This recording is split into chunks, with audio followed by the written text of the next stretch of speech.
What's good, YouTube? StrikeMaster81 here, Edward Silva here with another video. Yeah, I wanted to change it up a little bit, so sorry if that was a little too odd, but anyway, what's good, YouTube? StrikeMaster81 here. This is basically my little recap of week 7 here of the NFL. Now, for those who have actually watched my videos in the past and are wondering why I didn't do this last night after the 49ers Broncos game, it's mainly because I wanted to make sure I had all the scores, and then also since it was late, I was kind of tired, so, and then plus I wanted to give at least Monday night's game a chance to go through before I did this, you know, just to give a little accuracy here, there. But anyway, I'm rambling on, so let's get to those poll stuff. First, let's get to the scores. Okay, from all the games, excluding tonight's game, which is Monday, we have a couple close ones, a lot of blown out ones. Excuse me. But for the most part, pretty good week 7. Okay, let's get to the scores.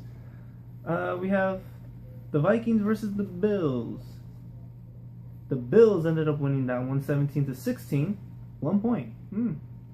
So the Bills improved to 4-3, while the Vikings go down to 2-5. We have Falcons and Ravens. Ravens humiliate the Falcons 29-7. So the Ravens improved to 5-2, while the Falcons fall to 2-5. Browns versus Jaguars. Shockingly, Jaguars whooped the Browns' ass 24-6, improving themselves to 1-6, while the Browns go down to 3-3. That was a shocker. Let's see who else. Panthers and the Packers. Packers whooped the Panthers' ass 38-17. So Packers improved to 5-2, while the Panthers fall to 3-1 since they do have that one draw. Dolphins and the Bears. Dolphins beating the Bears 27-14. So the Dolphins improved to 3-3, while the Bears fall to 3-4. And I think that also makes it 2 to 3 games in a row that they lost. In a row. Excuse me. But here's the one match that was the most embarrassing of all of the games yesterday. Bengals versus the Colts. This was the most embarrassing match of all. Colts whooped Bengals' ass in a shutout, 27-0. So the Colts improved to 5-2. The Bengals fall to 3-2-1, and the Bengals have a lot of the star players missing. And since they're not like the Packers. They unfortunately do need their star players a bit, and especially against the Colts. So I'm kind of surprised at the score, but I'm not surprised that the Bengals lost to the Colts. But man, who would have thought? Without their star players, that Bengals are nothing. I mean, even the Packers had, like, for 2 seasons they had like a lot of their star players missing, and they still whooped ass. I guess that goes to show you, quarterback does make a difference. And okay, now we're gonna get to some matches that were much more closer, and literally only by less than 3 points. Well, 3 points or less, I should say.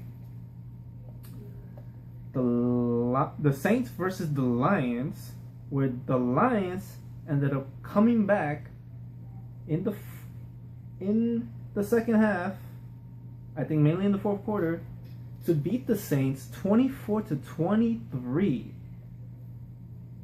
where the Lions improved to 5-2 and the Saints dropped to 2-4. Shockingly. Wow. Another one, Seahawks and Rams. Rams was dominated the Seahawks. Then the Seahawks came back. But then the Rams were able to come back last minute. And thanks to, I guess, a controversial call of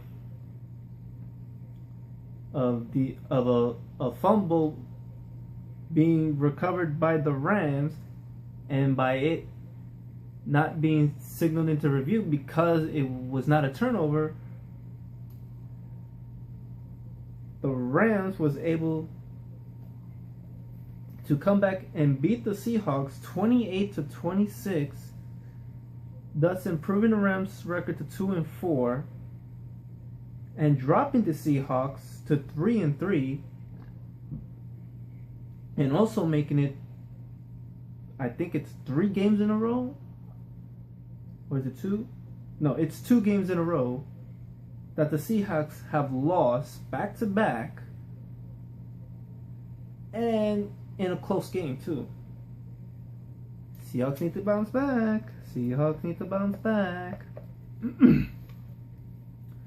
Okay, now here's one that I am shocked ended up happening.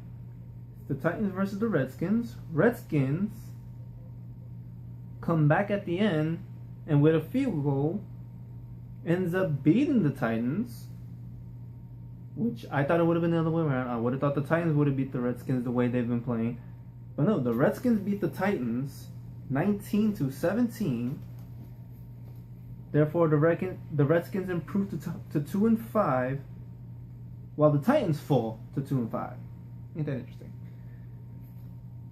But Redskins gonna need a lot of help. They're gonna need a lot of help if they plan to even make the playoffs, cause it's not looking good for them. Okay, one of the other matches. This was one of the afternoon games. The Chiefs versus the Chargers. Pretty good game. But the Chiefs ended up beating the Chargers 23-20. Therefore, the Chiefs improved to 3-3. The Chargers do fall to 5-2. Excuse me.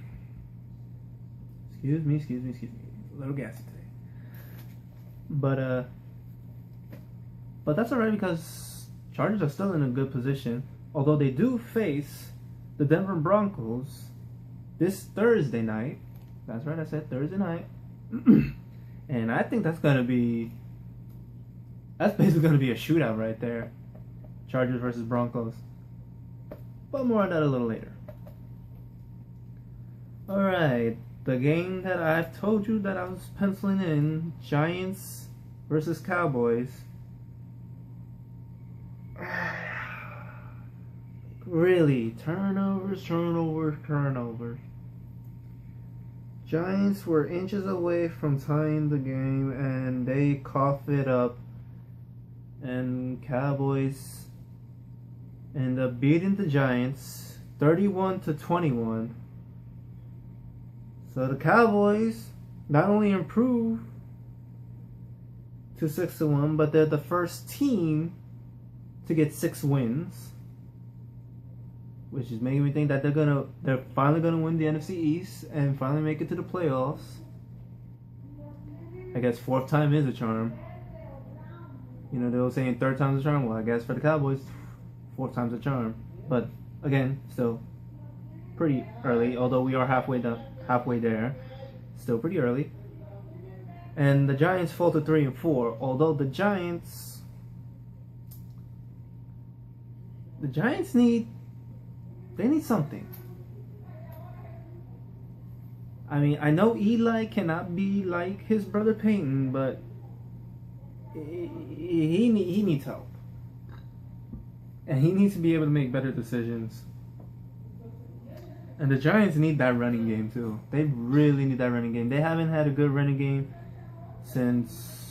ever since oddly enough, ever since Tiki Barber was ever on the team. And ever since Brandon Jacobs and Amal Bradshaw left the team. So Giants haven't really had much of a running game going. I mean, they had David Wilson last year, which was a spark, but he ends up retiring due to an injury that could not only end his season, but could end him up on in a wheelchair or having to have like a life-threatening surgery or anything. I can understand him leaving the game, David Wilson. It's sad to see him go. It really was. But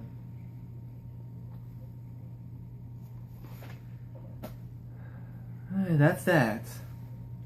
On to the other matches. Okay. Cardinals Ravens. Cardinals beating the Ravens 24-13. Literally, Cardinals got the lead, never gave it up. Cardinals improved to 5-1. Raiders go down to 0-6,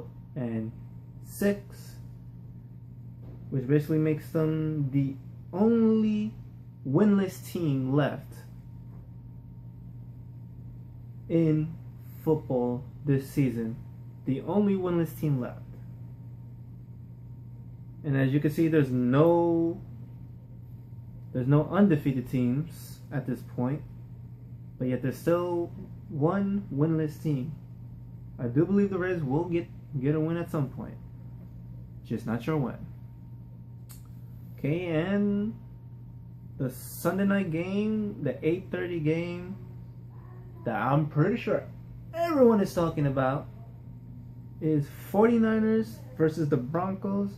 Broncos whooped the 49ers ass 42-17, and in the process, Peyton Manning surpasses Brett Favre's record of 508 touchdown passes, and not only got 509, but actually got one more that night and got 510 touchdown passes.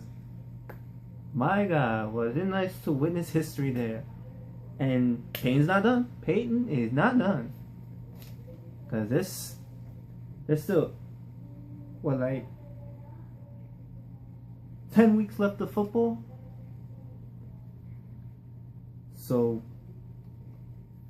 he could possibly get 600 before the end of this season. The way the Broncos are playing. I mean, I would think so. And whoo boy, was that a blowout game? That was a blowout. The 49ers got embarrassed. Not as embarrassed as the Bengals got, but embarrassed, considering the 49ers are a run first team and they could not establish the run at all. And Kaepernick is not a pass protector. He is a read option quarterback. And I'm not going to mention too much of the Monday night game because it is still ongoing at this time, most likely. Though last I checked, the Texans was gonna go into the half being up 10-0 on the Steelers, but then the Steelers come back in the second quarter. Like, literally in that second quarter, before the half ended,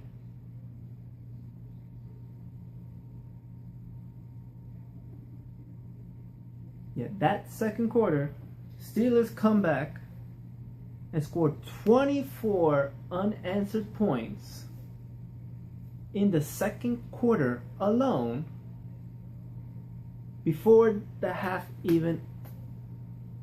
we even get to the half of that game.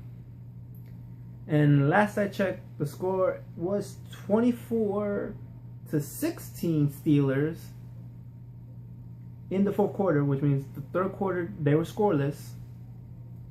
And Texas was able to get a field goal in the fourth quarter, but it was early in the fourth quarter at the time that I checked. And by the way it's going, it looks like the Steelers will most likely get the win over the Texans at this point, being up 24-16, and the Texans not able to really answer with touchdowns at this point. So if I end up being wrong on this, then please correct me in the comment section, or I'll probably correct myself in the comment section saying that I predicted this too early and this was the actual final score. But I will say Steelers will, most likely the score will stand, or the Steelers will get at least another touchdown. So I'll say the score probably will stand at 24-16 Steelers over the Texans.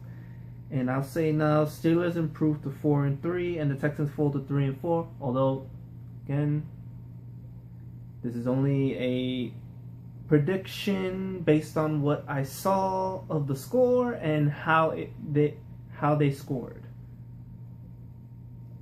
So if I end up being wrong, I will correct myself. Probably not tonight, but I'll probably correct myself tomorrow. But you're welcome to comment, to leave your comments in the comment section below the video to, let me know that, hey, actually this happened, Texans ended up winning instead of the Steelers. And then give me your thoughts on the game as well. So yeah, that's your week 7 right there. As I said, a couple close ones, couple shocking close ones, I should say, couple blowouts, but overall a pretty good week 7. So what's next?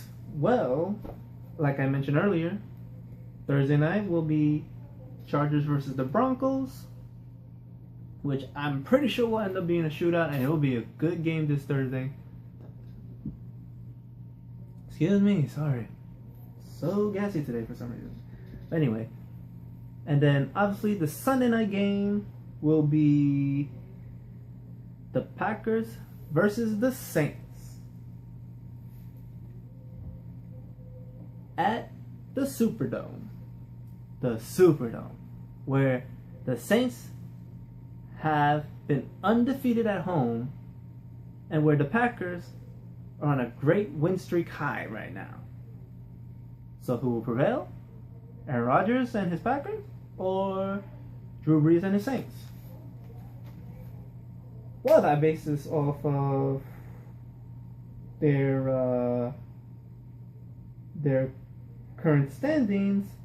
I would say the Packers would have a better chance, since they're now 5-2, and the Saints are 2-4. But then again, they're facing Drew Brees and his Saints, who dat Saints, in New Orleans. And I'm kind of conflicted because I kind of want someone to beat Aaron Rodgers and whoop his butt, but then I kind of want to see the Saints go down, go down onto a big losing streak this year. So I'm conflicted. But anyway, those are two great nighttime matches, and we'll see what happens. But anyway, that's gonna do it for me here on this video. I'm sorry if it was a pretty long video. I actually didn't anticipate it being this long. But yeah, I hope you enjoyed the video, and I hope you enjoyed this week of football. And I will see you in week 8. Probably Saturday. Most likely Saturday. But either way, I will see you again for week 8 with my pregame thoughts, the game lineups, and then again with my post thoughts either Sunday or Monday. Till then, I will see you next time.